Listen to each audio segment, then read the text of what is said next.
डक्टरनाव थांनो होननानै गोमानानै दं सानै गथ'नि बिमाया। डक्टरनाव थाङो होननानै थगायलांदोंनो न'आवहाय दा मानसिया गैया दा बबेयाव दंहैयो दा बेखौबो मिन्थिया गामिखौबो।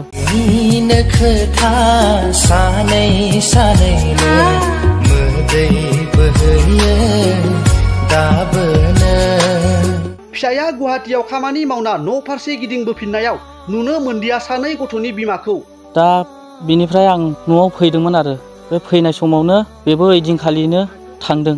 बावगार हायै गोसोआ नोंखौनो गोसोखाङो। गथ'फोर सानै दं बेहा बेखौ नायनांगौ जाहाथे बे फिसाफोरखौहाय गोसोखांनानै जाहाथे फैफिनो। थारैनो मा जालांजोबखो बर' आइजोफोरा? गावनि उन्दै गथ'फोरखौ आरो न'खरखौ गारनानै मानो गुबुन हौवाजों खारग्रा जाखो? गावनि उन्दै गथ'फोरनि सायाव एसेबो अननाय फैयासै नामा? बर' आइजोफोरा गावनि गथ'फोरखौ आलाय सिलाय गारनानै मानो गुबुनजों खारनो मोजां मोनो? फिन आरोबाव माफोरा? आंनि गामिया जाहैबाय उल्थापानि आरो गामिथारा जाहैबाय गोरबिल।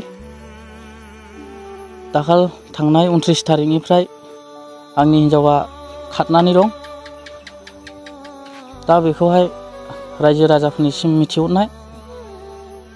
दा बे चेनेलनि गेजेरजों रायजो राजाफोरखौ खावलायहरनाय जादों अननानै दा बे हिन्जावखौ जेराव नुयो बेयावनो हमनानै दोन आरो बे मबाइल नाम्बाराव खबर हर।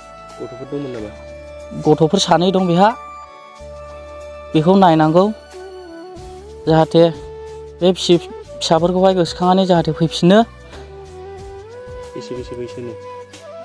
गथ'फोरनि बैसोआ जाहैबाय सासेया 2 बोसोर सासेया 5 बोसोर। मा नाम हिन्जावनि नामा जाहैबाय मारियाम। नोंथांनि हिन्जाव खारनाय समाव नों न'आव गैयामोन नामा? आं गैयामोन न'आव। आं गुवाहाटीयावसो खामानि मावनो दंहैयोमोन। दा बिनिफ्राय आं न'आव फैदोंमोन आरो बे फैनाय समावनो बेबो ओइदिनखालिनो थांदों। डाक्टारनाव थाङो होननानै थगायलांदोंनो न'आवहाय दा मानसिया गैया दा बबेयाव दंहैयो दा बेखौबो मिन्थिया गामिखौबो। रायजो राजाफोरनिसिम मोनसे खावलायहरनाय दा बे हिन्जावखौहाय जेराव नुयो बेयावनो हमनानै दोन आरो बे मबाइल नाम्बारावहाय खबर हर फन बुनानै। गिबियावनो दा बेनिखायनो आङो खावलायदों गामि हिसाबै सोमोन्दोआव आंहा बेखौ बिबै जायो आबै जायो आङो। दा ओंखायनो आबैखौ आङो खावलायदों आबैया गावनि बे गावनि फिसायखौ बा सानै फिसाफोरखौ बेखौ गोसोखांनानै बा अननानै आबैखौ आङो खावलायदों आबैया जेरैबाबो फैफिननांगौ आरो बिनिफ्राय दा बियो बबे जायगायाव दङ बेखौ अननानै नैबे मबाइल नाम्बाराव रायजो राजाफ्राबो नुसनबायोबा बे मबाइल नाम्बाराव फन खालायहरोबा बा खबर हरोबा जोङो जोबोद हामजानाय मोनगौ।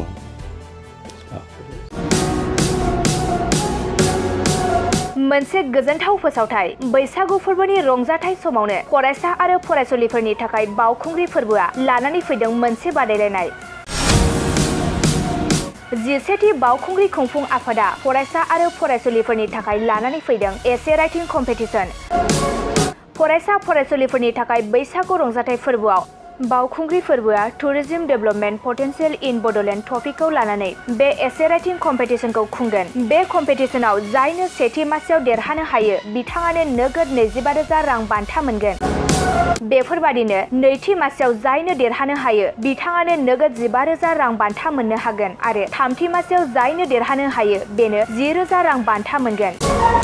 बावखुंग्रि फोरबो खुंफुं आफादा बादायगिरि फरायसा फरायसुलिफोरनि थाखाय माखासे नेमखान्थिफोरबो होखादों। बेफोर नेमखान्थिफोरनि गेजेराव दं सासे फरायसा बादायारिया 18 बोसोर बैसोनि गोजौआव कलेज एबा इउनिभार्सिटि फरायनाय जानांगोन आरो बे फरायसा बादायारिया बिटिआर ओनसोलनि जाथारनांगोन आरो बादायारिया बैसोनि फोरमान बिलाइ जेरै 10 थाखोआव फरायनाय एडमिट कार्ड एबा आधार कार्डखौ जमा होथारनांगोन। फरायसा बादायारिया गावनि जानबुं नाम्बारखौबो होफानांगोन आरो बे एसे राइटिं कम्पिटिशनाव इंराजि एबा बर' रावजों मार्कजों 800निफ्राय 1000 सोदोब लिरनांगोन। फरायसा आरो फरायसुलि बादायारिफोरनो बेखौबो मिथिहोनाय जायोदि फोरमान बिलाइ जमा होनाया फैगौ 10 एप्रिलाव जोबथा जागोन।